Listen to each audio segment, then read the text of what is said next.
Très bien, donc on va continuer un petit peu sur cette formule de l'utilité marginale, toujours dans le cas hein, donc discret, de variation discrète.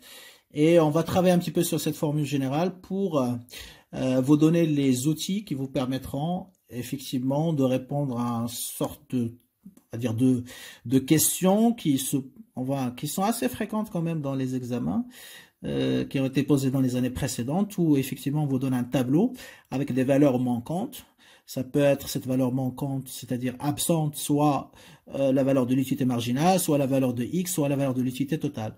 Et souvent les étudiants ils trouvent des difficultés pour répondre à ce type de questions. Donc on va essayer de vous donner la formule générale, comment trouver ces valeurs qui manquent. Et aussi, hein, on va prendre un exemple, une ou deux applications, pour essayer de vous montrer comment on les utilise. D'accord? Allons-y. Donc, je prends, donc là, par exemple, je peux mettre comment on calcule les valeurs manquantes dans un tableau, ok, qui contient l'utilité totale, l'utilité marginale, etc. Okay. Voilà notre objectif, ok? Donc, on part de notre formule, c'est-à-dire qu'on a l'utilité marginale de xi qui est égale à l'utilité totale de xi, d'accord? C'est-à-dire finale, xi c'est final, et l'utilité totale initiale, c'est-à-dire xi moins 1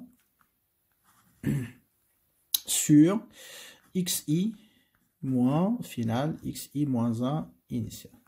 Donc voilà un petit peu la formule qu'on avait trouvée. Très bien. Donc imaginons que vous connaissez la valeur de l'utilité marginale de xi, vous connaissez xi moins 1, mais vous ne connaissez pas l'utilité totale de xi. Comment vous allez la trouver? Donc c'est ça notre objectif. Ou à l'inverse, je connais xi moins 1, xi, utilité totale de xi, utilité marginale, mais il me manque l'utilité totale de xi moins 1. Ou si vous voulez, je connais tout ça, toutes les utilités totales avec l'utilité marginale, mais je ne connais pas xi. Ou je ne connais pas xi moins 1. Donc voilà, c'est ça notre objectif à travers cette partie-là. Comment déterminer les valeurs qui manquent? Donc soit xi, soit xi moins 1, soit ça, l'utilité totale de xi moins 1, soit l'utilité totale de xi. Et bien sûr, ça, c'est, voilà, donc on l'a déjà fait. D'accord? Très bien. Donc, je vais commencer par ça. L'utilité totale de xi. S'il vous manque l'utilité totale de xi. Ça veut dire qu'il vous manque l'utilité totale de, enfin, finale. Comment on peut trouver sa valeur? Très bien. Donc, l'utilité totale xi se trouve où? Au numérateur. D'accord? Donc, pour simplifier le calcul, donc je vais essayer de, parce que xi moins 1, c'est delta x, n'est-ce pas? Ça, c'est quoi? C'est delta x. Donc, je vais remplacer pour que ça soit plus facile dans l'écriture. Donc, l'utilité marginale de xi, je vais réécrire. C'est quoi? C'est l'utilité totale de xi. Je vais le garder comme ça développé parce que j'ai besoin de trouver ça. Moins l'utilité totale initiale, xi moins 1. Et ça, puisque je ne vais pas chercher ni xi ni xi moins 1, je vais voilà, le synthétiser. Et je sais que ça moins ça, c'est delta x. Voilà. Donc, moi, qu'est-ce que je cherche? Ça. L'utilité totale de xi. Donc, cela implique que l'utilité totale de xi est égale à combien? Moins, bien sûr, l'utilité totale de xi moins 1 est égale à delta x fois l'utilité marginale, tout simplement. D'accord? C'est comme si vous avez a est égal à b sur c. Je cherche b, donc c'est a fois c. Je multiplie ça par ça, ça me donne ça. C'est ce que j'écris ici. C'est bon? Très bien. Qu'est-ce que je cherche moi? C'est l'utilité totale xi. Donc, puisque l'utilité totale de xi moins 1 ici est affectée par le signe moins, je vais la déplacer ici, bien sûr. Donc, ça va être avec le signe positif. Donc, ça fait utilité totale de xi moins 1, n'est-ce pas? Plus l'utilité marginale de xi fois delta x. Donc, la formule finale, je vais la réécrire ici, que ce soit plus clair. xi est égal à l'utilité totale initiale. Donc, si vous cherchez la valeur finale de l'utilité totale, donc vous prenez la valeur de l'utilité totale initiale plus l'utilité marginale correspondante fois delta x. Voilà votre première formule. Ok? Je donne un exemple. Bah, si vous cherchez l'utilité totale de x4, bah, ça sera quoi? C'est l'utilité totale initiale, donc 4 moins 1, ça fait x3, plus l'utilité marginale finale, xi, donc c'est x4, fois delta x, c'est-à-dire x4 moins x3. Je peux le développer ici, utilité totale de x3, plus l'utilité marginale, d'accord, de x4, delta x, je peux la développer, x4 moins x3. Vous comprenez? Très bien. Donc voilà, si je cherche l'utilité totale finale. Maintenant, imaginons qu'il me manque l'utilité totale initiale. Donc, deuxième objectif, utilité totale xi moins 1. Donc, on cherche l'utilité totale initiale. Alors, pareil, hein, donc je vais travailler à partir de cette formule, toujours. Donc, j'ai, comme j'ai écrit tout à l'heure, hein, donc l'utilité totale de xi moins l'utilité totale de xi moins 1 est égale à l'utilité marginale de xi fois delta x, n'est-ce pas? Très bien. Alors, tout à l'heure, je cherchais l'utilité totale de xi. Maintenant, je vais chercher l'utilité totale de xi moins 1. Et bien, à quoi est égale l'utilité totale de xi moins 1? Ben, ce sera égal à quoi? Ben, ce sera égal à l'utilité totale de xi moins l'utilité marginale de xi fois delta x. Ok? Donc, si vous voulez, hein, donc si vous faites déplacer l'utilité totale initiale ici, toute seule, donc ici, moins, elle deviendra positif, et vous déplacez l'utilité marginale de xi fois delta x, ici, son signe est positif, il deviendra négatif. Et donc, on écrit l'utilité totale de xi moins l'utilité marginale xi fois delta x est égale à l'utilité totale de xi, bien sûr, moins 1. Ok? Très bien. Donc, voilà, vous avez votre formule. Exemple, donc si on cherche l'utilité totale de x2, d'accord?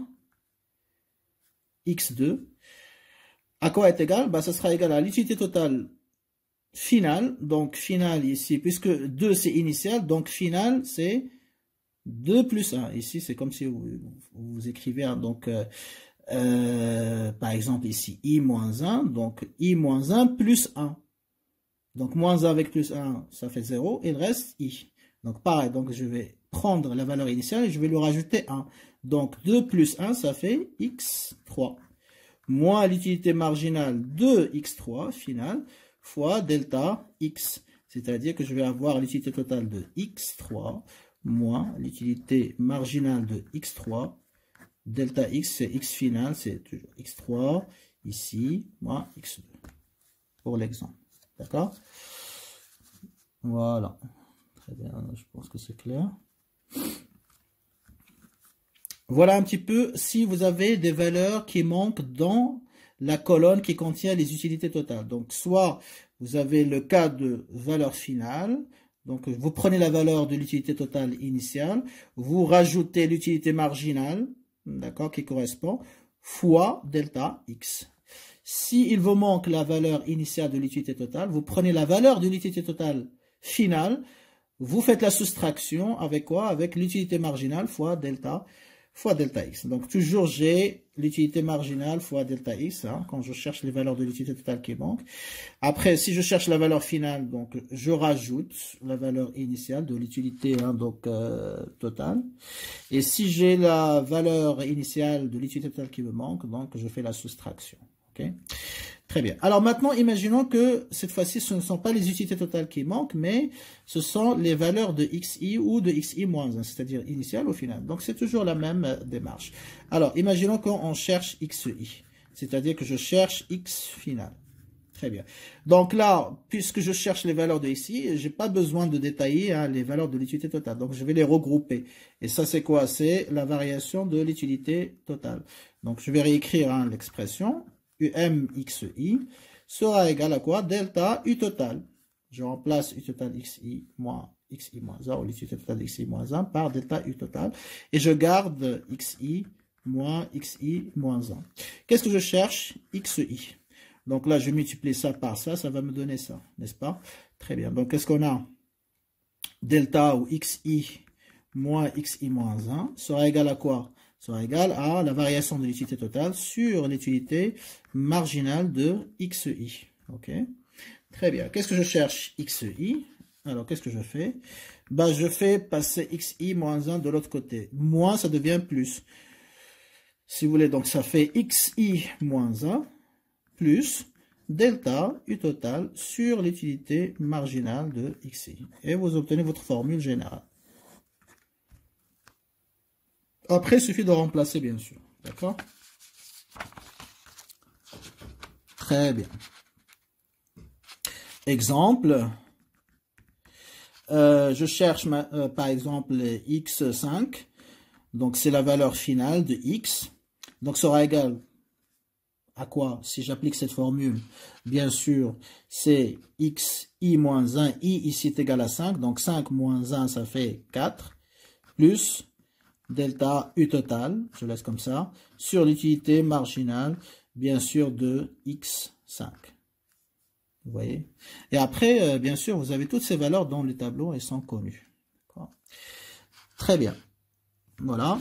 Je prends maintenant la formule concernant x initial, donc xi moins 1. Donc, on cherche x initial. Comment on fait? Eh bien, toujours à partir de cette formule, hein, donc on vient de développer.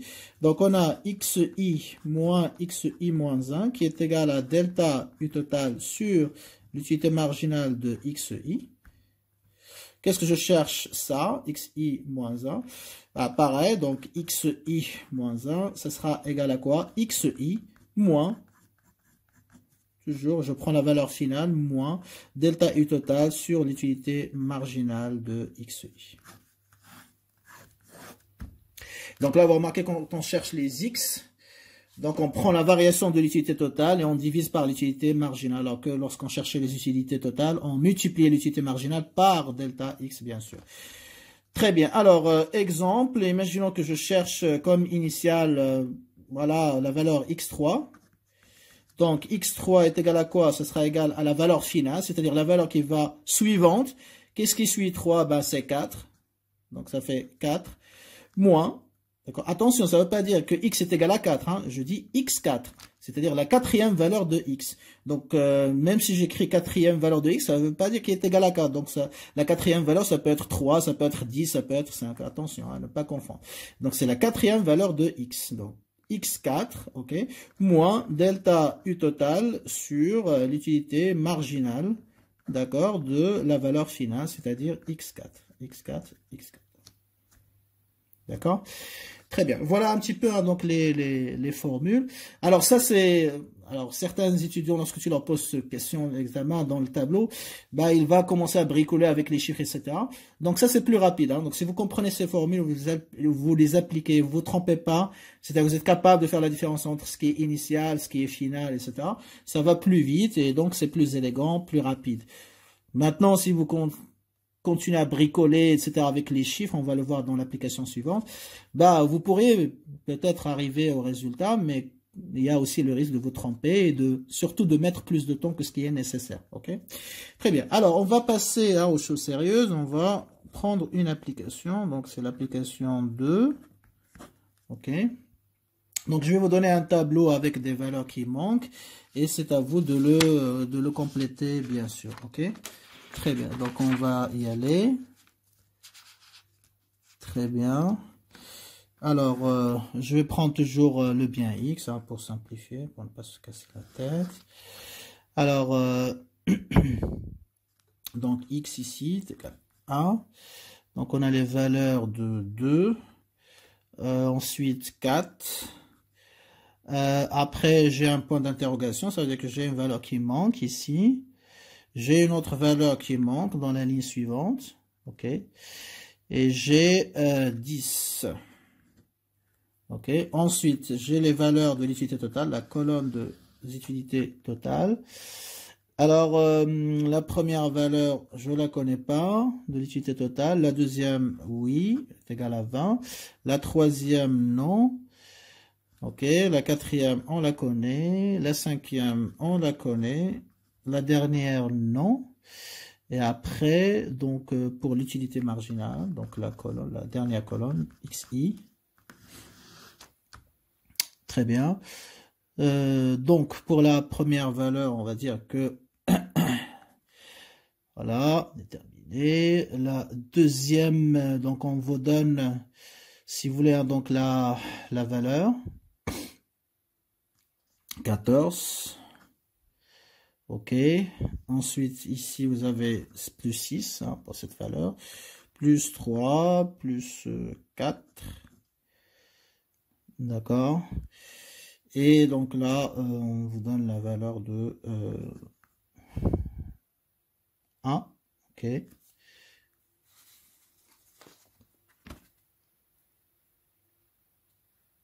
Très bien. Donc voilà un petit peu votre challenge. Donc trouver les valeurs qui manquent, hein, c'est-à-dire qui sont matérialisées ou représentées par des points d'interrogation. D'accord? Très bien. Donc je vais prendre une autre feuille pour enchaîner. Plus d'espace. Très bien. Alors ici, hein, donc bien sûr, hein, donc vous pourrez commencer par n'importe quelle valeur, mais bon, parfois il y a un certain ordre à respecter, bien évidemment. Mais bon, donc on va essayer hein, donc de commencer par, comment dirais-je, hein, donc les valeurs les plus simples hein, à calculer, d'accord? Très bien. Alors, la première valeur que j'ai, c'est l'utilité totale de 1, ok? Donc vous voyez ici j'ai un point d'interrogation, là. Elle est là. Donc ça, à quoi est égal ce point d'interrogation? Donc pour pouvoir utiliser mes formules tout à l'heure, donc je vais effectivement donc déterminer est-ce qu'il s'agit d'une utilité totale finale, c'est-à-dire utilité totale i ou xi, ou utilité totale initiale, c'est-à-dire xi moins 1.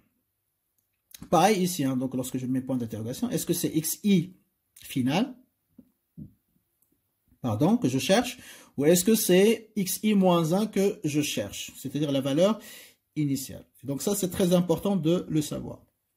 Parce que si vous déterminez exactement est-ce que c'est la valeur finale ou initiale qui constitue notre objectif, notre cible, donc ça devient facile d'utiliser la formule qui est adéquate et donc de ne pas se tromper le jour de l'examen. Alors pour cela, qu'est-ce que vous allez faire? Premièrement, donc vous allez déterminer le rang de chaque x ici. D'accord? À quoi ça correspond? Comme ça, vous n'allez pas vous tromper. Donc, ça c'est quoi? 1, c'est la première valeur de x. Donc, on l'appelle x1. Vous voyez? Comme j'ai dit tout à l'heure, lorsque j'écris x1, ça ne veut pas dire forcément que c'est toujours égal à 1. Mais voilà, donc x2. Donc, la deuxième valeur de x, c'est 2. La troisième valeur, c'est x3. Vous voyez, c'est troisième valeur, ça ne veut pas dire que c'est égal à 3. Donc, c'est égal à 4. Ici, c'est la quatrième valeur, x4. Ici, x5. Donc, on détermine le rang, d'accord? La position de chaque valeur de x. Donc, ça, c'est la première, la deuxième, troisième, quatrième, cinquième, sixième. Donc, ça veut dire quoi? Ça veut dire que ici, c'est l'utilité totale de 1. Ici, c'est l'utilité totale de 2. Ça, c'est la troisième utilité totale. Ça, c'est la quatrième. Ça, c'est la cinquième, etc. D'accord? Donc, ça devient plus facile à utiliser dans les formules par la suite. Et pareil, ici, l'utilité marginale de 1, 2, 3, 4, 5, donc c'est pas la peine. C'est bon? Je crois que vous avez compris le principe. Très bien. Donc ici, quand je vois le point d'interrogation, le jour de l'examen, je ne suis pas perdu. Donc, il y a certains qui utilisent le point d'interrogation. Ça devient difficile dans l'écriture et dans le traitement mathématique. Donc là, je vais remplacer le premier point d'interrogation par quoi? Par l'utilité totale de 1. Donc, je vais chercher l'utilité totale de 1. Très bien. Alors, question, est-ce que c'est final ou est-ce que c'est initial? D'accord? Parce que j'ai deux formules possibles pour calculer l'utilité totale. Une pour final, une pour les valeurs initiales. Donc ici, qu'est-ce que je remarque dans mon tableau? L'utilité totale de 1. Donc si c'est final, ça veut dire qu'il y a une valeur qui est avant elle, qui la précède.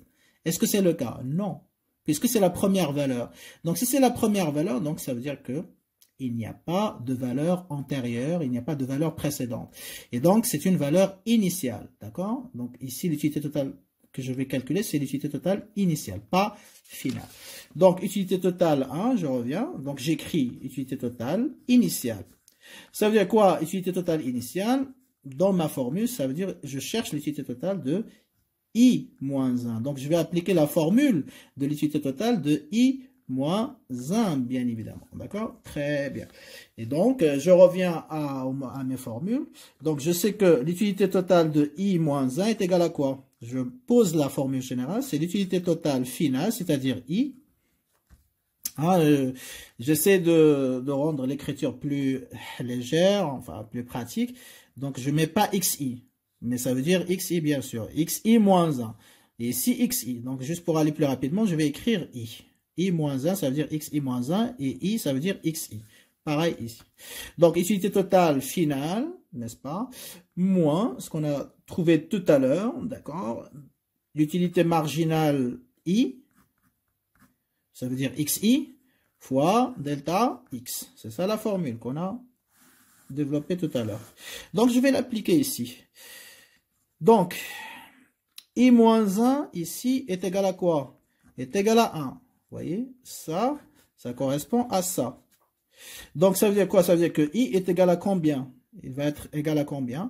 Bah, il va être égal à 2, tout simplement. Donc, ça veut dire quoi? Ça veut dire que l'utilité totale de 1 est égale à quoi? Je remplace I. Donc, c'est l'utilité totale de 2, si vous voulez, moins l'utilité marginale de 2, fois, ou de x2, d'accord, fois delta x. OK? Très bien. Je rappelle, le 1, c'est x1, voilà, et 2, c'est x2. Ici, c'est x2 fois delta x. D'accord? Très bien. Après, je vais, bien sûr, je vais continuer quand même. Donc, utilité totale de x2. Donc, je vais utiliser x2 quand même pour que ce soyez pas perdu. Comme ça, vous avez les deux. Donc, ça fait l'utilité totale de x2 moins l'utilité marginale de x2, n'est-ce pas? Fois delta x. Delta x, c'est quoi? Eh bien, c'est x2 moins x1, c'est-à-dire final, moins i initial. D'accord? Très bien. Donc, je vais remplacer ce que j'ai dans mon tableau. Alors, ça donne quoi? L'utilité totale finale de x2, vous l'avez ici. Donc, x2, elle est là. Est égale à 20. L'utilité totale de 2. Donc, c'est 20. Moins l'utilité marginale de x2, c'est 14. OK? Fois x2 moins x1, c'est-à-dire 2 moins 1. Et donc, ça me donne 20 moins 14, puisque 2 moins 1, ça fait 1. Et donc, ça fait 6. Donc, l'utilité totale de 1 est égale à 6, c'est-à-dire la valeur qui me manque. Vous voyez? Très bien. Alors, maintenant, on va passer à la valeur suivante. La valeur suivante, elle est là. Donc, c'est l'utilité totale 3. Ou de x3, si vous voulez. Donc, j'essaie de déterminer est-ce que c'est une valeur initiale ou finale. Bah, je regarde ici, donc dans mon tableau. Alors, est-ce qu'il y a une valeur précédente? Oui, d'accord. Donc, on peut considérer que c'est une valeur finale. Est-ce qu'on peut la considérer comme une valeur initiale? C'est-à-dire, est-ce qu'il y a une valeur finale après? Oui. Mais le problème, c'est que j'ai encore ici une valeur de x avec laquelle je dois travailler qui est inconnue. Donc, ça veut dire que je vais avoir deux valeurs inconnues. Donc, c'est impossible à résoudre. Donc, c'est la raison pour laquelle, même si normalement je peux la considérer aussi comme initiale, mais ça va me poser un problème dans le calcul. Donc, je vais la considérer comme finale. C'est plus simple parce que si je la considère comme finale, il y a la valeur initiale. Ça, c'est connu. Ça, c'est connu. Donc, il n'y a pas de problème. Donc, c'est plus facile de la considérer comme une valeur finale. Donc, j'écris utilité totale, si vous voulez. Donc, ça, c'est une utilité totale finale. D'accord? Très bien. C'est-à-dire, je vais utiliser la formule utilité totale avec xi. OK? Très bien. Alors, l'utilité totale, justement, de xi, finale, on a déjà trouvé, c'est l'utilité totale de xi moins 1 ou i moins 1, plus l'utilité marginale de xi fois delta x. J'applique, bien évidemment. Donc, l'utilité totale de x3, c'est ce que j'ai. Donc, ça veut dire quoi? Ça veut dire que l'utilité totale initiale précédente, c'est 3 moins 1, donc ça fait 2. Donc, x2, plus l'utilité marginale de x2, fois x3 moins x2, c'est-à-dire delta x. Et après, je reviens à mon tableau, je remplace. Ok. Alors là, vous voyez que l'utilité totale de x2, elle est là, c'est 20. Ok. L'utilité marginale de x3, elle est là, elle est 6. D'accord. Et là, x3 moins x2, ça fait 4 moins 2. Donc, je remplace. L'utilité totale de x2, donc on vient, elle est là, donc c'est 20, bien évidemment, plus l'utilité marginale de, pardon, ici, hein, donc j'ai écrit x2, mais c'est x3, bien sûr, c'est final. D'accord. Donc ça fait 6, comme on vient de noter. Et puis x3 moins x2, ça fait 4 moins 2. Donc ça me fait 4 moins 2, c'est 2, fois 6, bien sûr, c'est 12, plus 20, ça fait 32. Ok? Très bien. Et on continue comme ça. Donc il suffit juste de déterminer ce que j'ai initial au final. J'applique la formule correspondante et après je fais du remplacement. D'accord? Très bien. Donc là, on continue. L'autre valeur qui me manque, c'est x4. Hein, donc x4. Alors, je détermine est-ce que x4 c'est final ou initial. Bah là, pareil. Hein, donc, effectivement, je peux la considérer comme finale ou initiale. Mais ici, j'ai deux valeurs qui manquent. Donc, il est préférable de la considérer comme valeur finale parce que j'ai toutes les valeurs qui... Parce que ça, c'est déjà calculé. Donc, x final. OK. Voilà, c'est-à-dire qu'on va travailler avec xi. Alors, la formule de xi, on l'a trouvée tout à l'heure, est égale à quoi? Donc, x final, c'est-à-dire est égal à x initial, plus delta u total, la variation de l'utilité totale, sur l'utilité marginale de x final. Okay. Alors, dans mon cas ici, lorsque i, parce que c'est ça, i c'est 4, donc x4 est égal à quoi? 4 moins 1, ça fait x3, plus delta u total, donc ça va être quoi? U total x4 final moins l'utilité totale initiale, c'est-à-dire x3, sur l'utilité marginale de x final, c'est-à-dire x4. Et après, je remplace. Donc, vous avez dans mon tableau x4 est égal à... x3 est égal à 4. OK, plus utilité totale de x4 est égale à 41. Moins l'utilité totale 3, ce qu'on vient de trouver, c'est-à-dire 32, sur l'utilité marginale de x4 est égale à 3. Et après, je remplace, bien évidemment, enfin, je calcule. 41 moins 32, donc ça fait 9 sur 3, ça fait 3, plus 4, ça fait 4, plus 3, ça fait 7. Et donc, x4 sera égal, effectivement, à 7. Je continue, donc la valeur suivante qui me manque, c'est x5. Vous voyez, donc x5 ici, là. Donc je vais la considérer comme une valeur finale parce que ici j'ai deux inconnus, vous voyez. Donc là, ici j'ai déjà calculé x4, donc je peux en déduire x5. Donc x5 aussi pareil, x final. Et x final, ça veut dire qu'on va travailler avec xi, comme on vient de le faire maintenant. Alors xi, je rappelle toujours la même formule, c'est x initial plus delta u total sur l'utilité marginale, pardon, de x final. Donc, je remplace i ici est égal à 5. Donc, x5 est égal à quoi? X, i moins 1, ça fait 4. Plus delta u total, c'est l'utilité totale de x5. x5 moins l'utilité totale de x4. Sur l'utilité marginale, donc x final, c'est x5, bien sûr, toujours. Voilà. Et je remplace. Donc, dans mon tableau, vous avez donc x4, on vient de le trouver, donc est égal à 7. OK.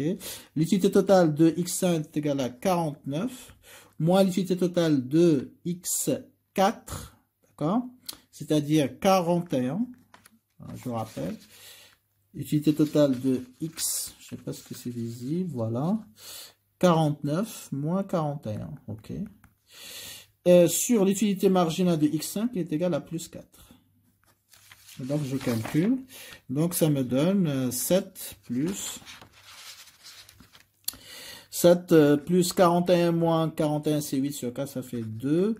Et donc ça me donne un résultat final, bien sûr, de 9. OK. Très bien. Donc, dernière valeur, on termine cette vidéo d'ailleurs. Donc, c'est l'utilité totale de x6. OK? Alors, utilité totale de x6. Qu'est-ce que vous remarquez? Ben, c'est la dernière valeur, donc ça ne peut pas être une valeur initiale, donc c'est forcément une valeur finale. Et donc, je vais utiliser l'expression ou la formule de l'utilité totale de xi. D'accord? Donc, c'est final, c'est xi. Si c'est initial, i-1, toujours. Alors, je rappelle, l'utilité totale de xi, c'est quoi? C'est l'utilité totale de la valeur initiale plus l'utilité marginale de xi fois delta x. J'applique dans mon cas l'utilité totale de x6. Donc, i, je la remplace par 6. Donc, i-1, ça devient utilité totale de x5 plus l'utilité marginale de x5 fois delta x, c'est-à-dire l'utilité totale de x5 plus l'utilité marginale de x5 fois x6 moins x5, parce que delta x, c'est la valeur finale moins la valeur initiale. D'accord? Très bien. Après, c'est du remplacement. L'utilité totale de x5, on l'a déjà, c'est 49, plus l'utilité marginale de x. Alors, qu'est-ce que je mets ici, hein? Donc, final, pardon, ici c'est 6, hein, donc c'est pas 5. Voilà, c'est 6. Une erreur d'écriture. Donc, 6, l'utilité marginale de 6, c'est 1. OK. Fois x6 moins x5. Alors, x6, c'est 10. Moins 9 qu'on a trouvé pour x5. Et donc, ça nous fait 10 moins 9, c'est 1 fois 1. Donc, plus 49, ça fait 50. Et donc, l'utilité totale de x6 aura pour valeur finale, bien sûr, donc ça, 50. Okay. Donc, voilà un petit peu comment on manipule. Donc, tout vient toujours de la formule, enfin, les formules qu'on a développées, les 4 formules. Maintenant, il vous reste juste dans le tableau déterminer est-ce que c'est final ou est-ce que c'est initial. Et la meilleure façon pour ne pas se tromper, donc, chaque valeur de x, vous lui donner le rang qui lui correspond. Donc, ça, c'est la première valeur. Donc, je mets x1. Si j'avais y, je vais mettre y1, y2, y3, etc. Et après, ça devient plus facile. D'accord? Très bien. Donc, on va arrêter à ce niveau-là. Hein, donc, cette partie de la vidéo. Voilà, concernant donc le calcul des valeurs manquantes de l'utilité marginale, des valeurs de x, mais aussi de l'utilité totale.